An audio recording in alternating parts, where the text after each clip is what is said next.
नमस्ते व्यूअर्स, आप सबका स्वागत है मेरे YouTube चैनल फिजियो नीलू में। मैं छोटे से वीडियोस बना रही हूँ 9 इयर्स ऑफ सेवा, सुशासन और गरीब कल्याण। आज का मेरा टॉपिक है भारत वैश्विक और आर्थिक महाशक्ति।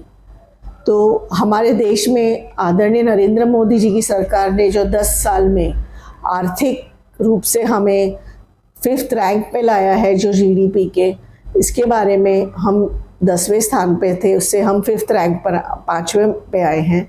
तो उसके बारे में मैं आपसे डिस्कस करना चाहती हूँ। और उनका सपना है कि हम इंडिया के जो GDP का रैंक है उसमें हमारा भारत तीसरे पे आए।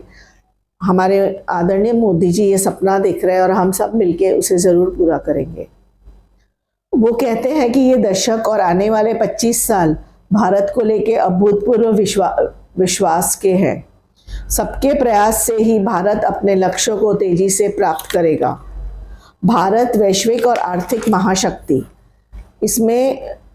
इसके लिए पिछले कुछ वर्ष बड़े ही चुनौतीपूर्ण रहे हैं, क्योंकि दुनिया भर की आर्थिक गतिविधियां कोविड-19 महामारी और रूस यूक्रेन संघर्ष होने जैसी बड़ी घटनाओं से उबर रही है।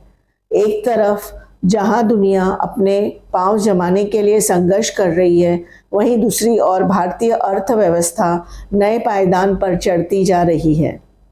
अंतर्राष्ट्रीय मुद्रा कोष में वैश्विक आर्थिक विकास के मुद्दे पर व्यक्त किए गए अपने नवीनतम अनुमानों में भारत ने दुनिया को सबसे तेज गति से बढ़ती हुई प्रमुख अर्थव्यवस्था के रूप में स्वीकार कर लिया है।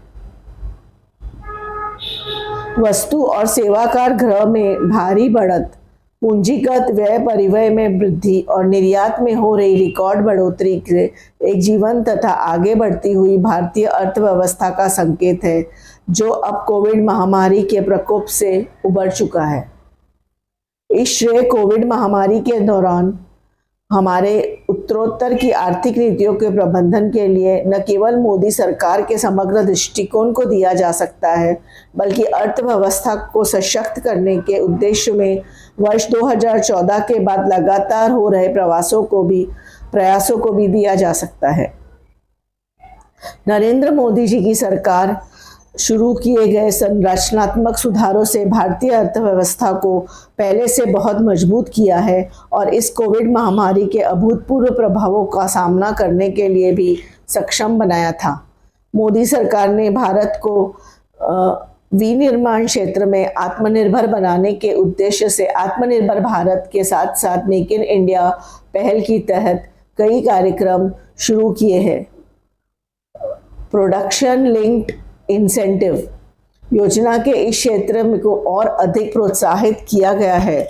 उत्पादन से जुड़ी हुई प्रोत्साहन योजना को लाने के पीछे उद्देश्य घरेलू विनिर्माण को वैश्विक स्तर पर प्रतिस्पर्धा बनाने और व्यावसायिक गतिविधियों के लिए घरेलू कारोबारियों के तैयार करना है। PLI योजना ने रोजगार के लाखों अवसर सृजित किए हैं और भारतीय अर्थव्यवस्था को विकास के तीव्र पथ पर बनाए रखा है। भारत पहले मोबाइल फ़ोन का एक बड़ा आयातक था। हम सब मोबाइल फ़ोन बाहर से मंगाते थे। 2014-15 में हम देश में सिर्फ 60 मिलियन का मोबाइल फ़ोन का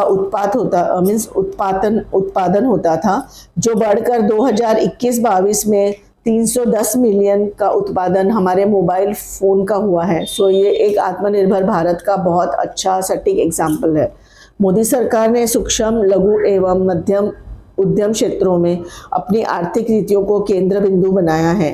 कोविड महामारी के दौरान सरकार की आपातकालीन क्रेडिट लाइन गारंटी योजना के 1 करोड़ से अधिक सूक्ष्म, लघु एवं मध्यम उद्यमों को सहायता प्रदान की है और उन्हें संभवतः स्थायी रूप से बंद होने से बचाया था। इसके अलावा SMEI की परिभाषा का संशोधन भी किया गया। श्रम तथा पर्यावरण कानून में परिवर्तन जैसे सुधारों ने सूक्ष्म, लघु एवं मध्यम उद्यम क्षेत्र को अपने कामकाज के विस्तार करने और विदेशी विकास की दिशा को आगे बढ़ाने का मार्ग प्रशस्त किया है।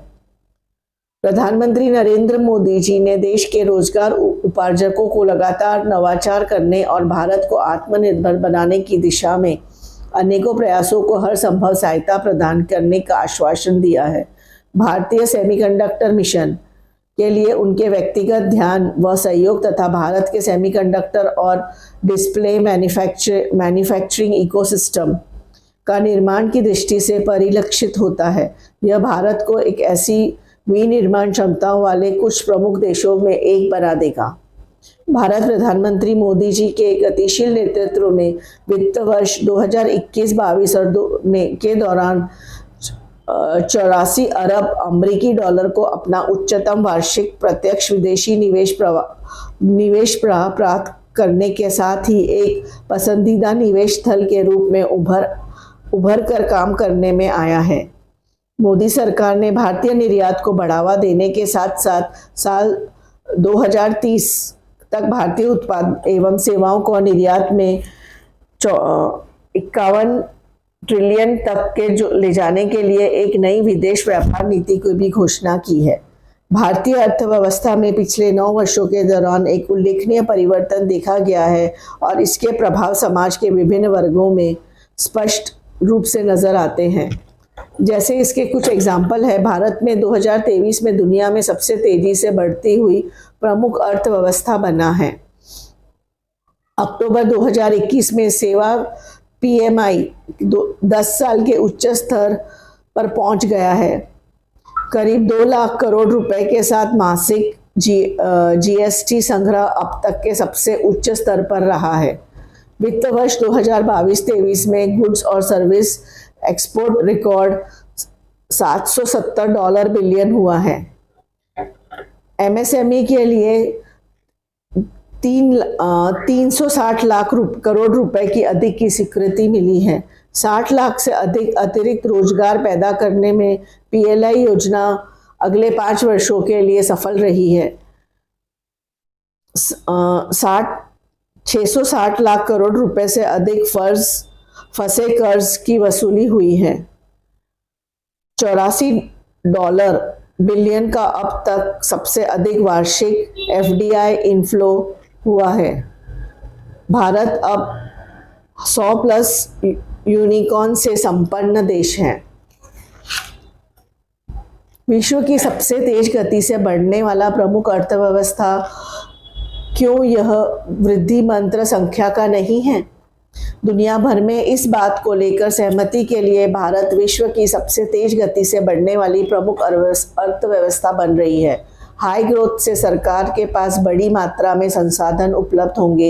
इनसे कल्याणकारी और ढांचागत योजनाओं को आगे बढ़ाया जा सकता है। हाई ग्रोथ से नए रोजगार के अवसर सृजित होंगे।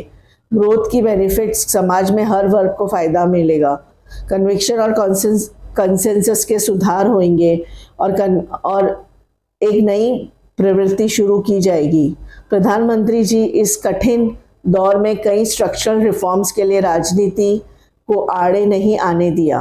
कोऑपरेटिव फेडरलिज्म का मतलब है केंद्र के राज्य को वॉलंटरी रिफॉर्म्स के लिए प्रोत्साहित किया है। बहुत अर्थव्यवस्था का निर्माण उत्पाद और सेवा शुल्क के आने से फॉर्मलाइजेशन का विस्तार हुआ है। सरकार के सख्त कार्रवाई से NPAs और आर्थिक अपराधों को तेजी से कमी आई है। सरकार का सबसे बड़ा काम यह है कि भारत दुनिया में अब सबसे बड़ी 5वीं अर्थव्यवस्था बन चुका है और हमारे आदरणीय प्रधानमंत्री जी का सपना है कि भारत दुनिया में तीसरी सबसे बड़ी आने वाले समय में तीसरी सबसे बड़ी अर्थव्यवस्था बने। तो हम सब आशा करते हैं कि हम सब भारत को इस नई ऊंचाइयों पे हम मिल के ले जाएंगे। मैं धन्यवाद देना चाहती हूँ हमारे भारत के प्रधानमंत्री आदरणीय श्री नरेंद्र मोदी जी, जिन्होंने देश की अर्थव्यवस्था में इतना बड़ा सुधार और कदम आगे बढ़ाया है। हमारे राष्ट्र के अध्यक्ष भारतीय जनता पार्टी के श्री JP नड्डा जी, महाराष्ट्र प्रदेश के मुख्यमंत्री आदरणीय देवेंद्र फडणवीस जी, महाराष्ट्र के अध्यक्ष चंद्रशेखर बावनकुले जी, मुंबई के अध्यक्ष आशीष शेलार जी, उत्तर मुंबई के खासदार जो अभी गोपाल शेट्टी जी है और जो अभी नए इलेक्शन 2024 में हमारे आदरणीय पीयूष गोयल जी, यूनियन मिनिस्टर जो यहाँ से लड़ने वाले हैं उनको भी इलेक्शन की, लोकसभा की 2024 की खूब खूब शुभकामनाएं। और जो मोदी जी का सपना है अब की बार 400 पार, ये हम पूरा हो और बहुत ही ग्रैंड विक्ट्री से हमारा बीजेपी आगे बढ़े। मैं आप सबको धन्यवाद देना चाहती हूँ, आप इतनी देर तक बने रहे। और आप सबसे विनती करना चाहती हूँ कि आप मेरा वीडियो लाइक करें, शेयर करें और कमेंट करें। धन्यवाद। जय हिंद।